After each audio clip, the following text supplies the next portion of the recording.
ጨለማው ተገፈፈ፣ የሐዘኑ መጋረጃ ተቀደደ፣ የሲኦል በሮች ተሰባበሩ።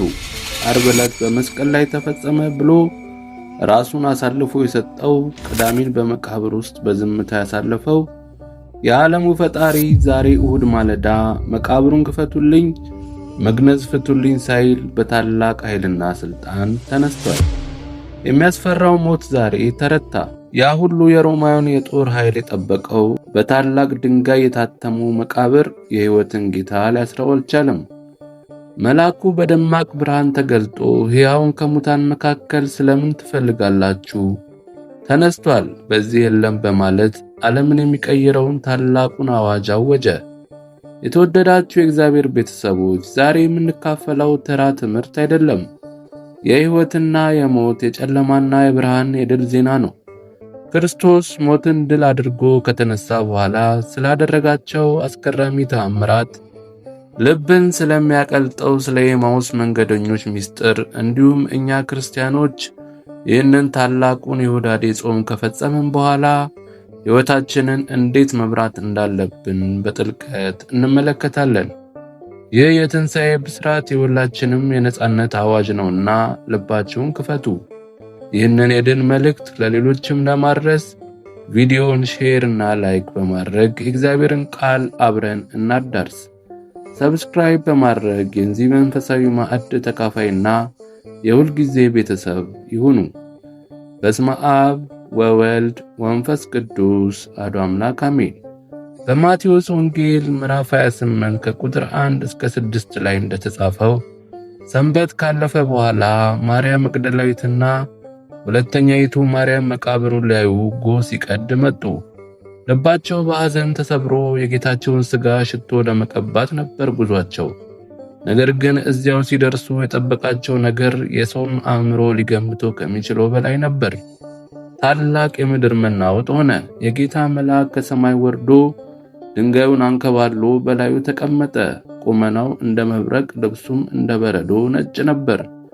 ጠባቂዎችም ከፍርሃት የተነሳ ተንቀጠቀጡ፣ እንደ ሞቱም ሆኑ። መላእክቱ ግን ለሴቶች እንዲህ አላቸው፣ እናንተስ አትፍሩ፣ የተሰቀለውን ኢየሱስን እንድትፈልጉ አውቃለሁና እንደተናገረው ተነስቷልና በዚህ የለም። የተኛበትን ስፍራ ኑና እዩ። እስቲ ይህንን ቃል እናስተውለው። ኑና እዩ። መልአኩ ድንጋዩን ያንከባለለው ጌታችን ኢየሱስ ክርስቶስ እንዲወጣ አይደለም። እርሱስ መቃብር ሳይከፈት ማኅተብ ሳይፈታ ቀድሞ ተነስቶ ነበር። መልአኩ ድንጋዩን ያነሳው ሴቶቹ ወደ ውስጥ ገብተው መቃብሩ ባዶ መሆኑን እንዲያዩና እንዲመሰክሩ ነው። የትንሣኤው ብስራት መነሻው ይሄ ነው፣ ባዶ መቃብር። የዓለም ሃይማኖቶች ሁሉ መሪዎቻቸውን በመቃብር ሲያስታውሱ፣ እኛ ክርስቲያኖች ግን ባዶ መቃብር እያሳየን ጌታችን ሕያው ነው ብለን እንመሰክራለን። ሞት የክርስቶስ ጉልበት ሊቋቋመው አልቻለም። ሲኦል ተበዘበዘች። አዳምና ልጆቹ ሁሉ ነፃ ወጡ። ጌታችን ኢየሱስ ክርስቶስ ከተነሳ በኋላ በ40 ቀናት ውስጥ ለደቀ መዛሙርቱ የተገለጠ ስለ እግዚአብሔር መንግሥት ያስተምራቸው ነበር። የሐዋርያት ሥራ ምዕራፍ 1 ከቁጥር 3። በዚህም ጊዜ አስገራሚ ተአምራትን አድርጓል። ዝግ በርን አልፎ በመግባት ለሐዋርያት ተገለጠላቸው። ዮሐንስ ወንጌል ምዕራፍ 20 ከቁጥር 19 ላይ እንደምናነበው ደቀ መዛሙርቱ አይሁድን ስለፈሩ ተሰብስበው በነበሩበት ቤት ደጆች ተዘግቶ ነበር። መቆለፊያውን ሁሉ ጠብቅ ነበር። ነገር ግን ኢየሱስ መጣ፣ በመካከላቸውም ቆሞ ሰላም ለእናንተ ይሁን አላቸው። ይህ ታላቅ ተአምር ነው። እንዴት ዝግ በር አልፎ ገባ? ይህ የሚያሳየው ክርስቶስ ከሞት የተነሳው እንደ አልዓዛር ደካማ በሆነና ዳግም በሚሞት ሥጋ ሳይሆን ረቂቅ ምጡቅና ኃይል በሆነ በክቡር ሥጋ መሆኑን ነው። ይህ የክቡር ሥጋ ግድግዳ አያግደውም፣ ርቀት አይወስነውም። ይህ ተአምር ለእኛም ተስፋ ነው። እኛም በትንሣኤ ዘጉባኤ የምንነሳው ልክ እንደርሱ ባለ የክብር ሥጋ ነውና። የቶማስን ጥርጣሬ ወደ ጠንካራ እምነት ቀየረ። በዚህች ዕለት ሐዋርያ ቶማስ አልነበረም። በእጆቹ የችንካሩ ምልክት ካላየው፣ ጣቱን በችንካሩ አሻራ ካላገባው አላምንም አለ። ከ8 ቀን በኋላ ጌታችን ዳግመኛ መጣ። ቶማስን ፈልጎ አገኘውና ጣትህን ወደዚህ አምጣ፣ እጆቼንም እይ፣ ያመንክ እንጂ ያላመንክ አትሁን አለው። ጌታችን ቁስሉን ያሳየው ሥጋው ከትንሣኤው በኋላ ያንን የፍቅርና የመስዋዕትነት ምልክት እንደያዘ ለማሳየት ነው።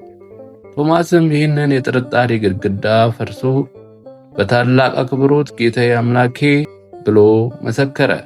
የቶማስ ጥርጣሬ ለኛ ለዛሬዎቹ ክርስቲያኖች የትንሣኤውን እውነትነት የሚያረጋግጥልን ታላቅ ማረጋገጫ ሆነልን።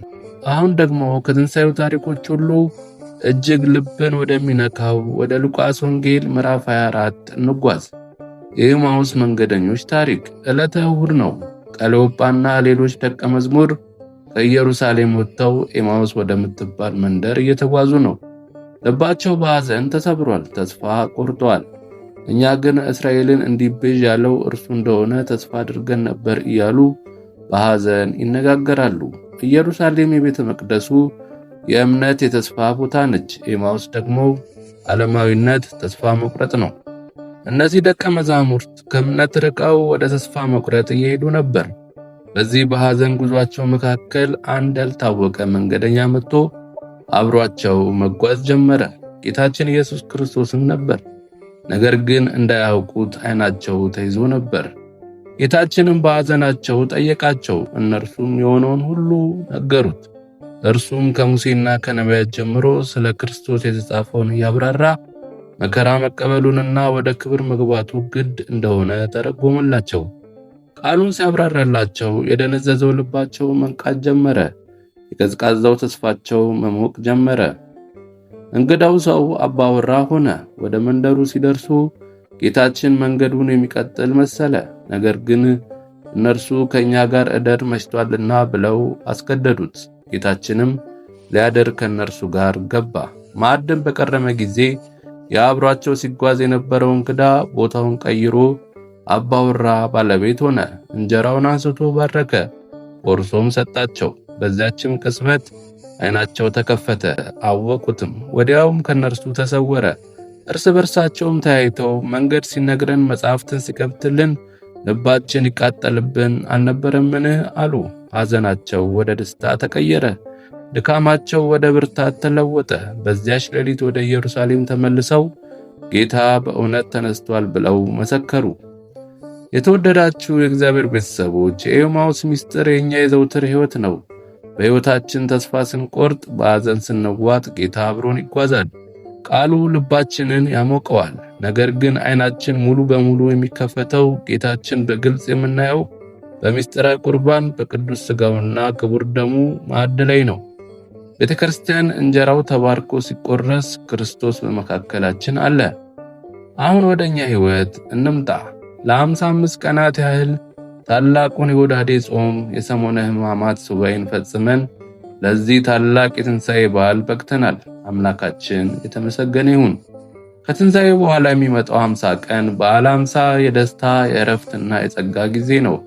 በዚህ ጊዜ አንጾምም፣ አንሰግድም። ነገር ግን እጅግ ልናስተውለው የሚገባ አንድ ትልቅ ኦርቶዶክሳዊ እውነት አለ። የጾም ማለቅ የኃጢአት መጀመሪያ አይደለም። ብዙዎቻችን የምንሳሳተው እዚህ ላይ ነው። ጾም አለቀ ብለን የተውነውን መጥፎ አመል፣ የራቅነውን ኃጢአት መልሰን ካመጣነው የጾምነው ለሆዳችን ብቻ ነበር ማለት ነው። ቅዱስ ያሬድ ጾምሰ እምኃጢአት አድኅኖቱ፣ ጾም ማለት ከኃጢአት መራቅ ነው እንዳለው ከእህልና ከውሃ መጾማችን ቢያበቃም ከክፉ ቃል፣ ከጥላቻ፣ ከዝሙት፣ ከስካርና ከኃጢአት መጾማችን ግን እስከ ዕለተ ሞታችን ድረስ ይቀጥላል። ትንሣኤውን ያከበርነው ክርስቲያን ሕይወቱ የተለወጠ አዲስ ፍጥረት የሆነ ነው።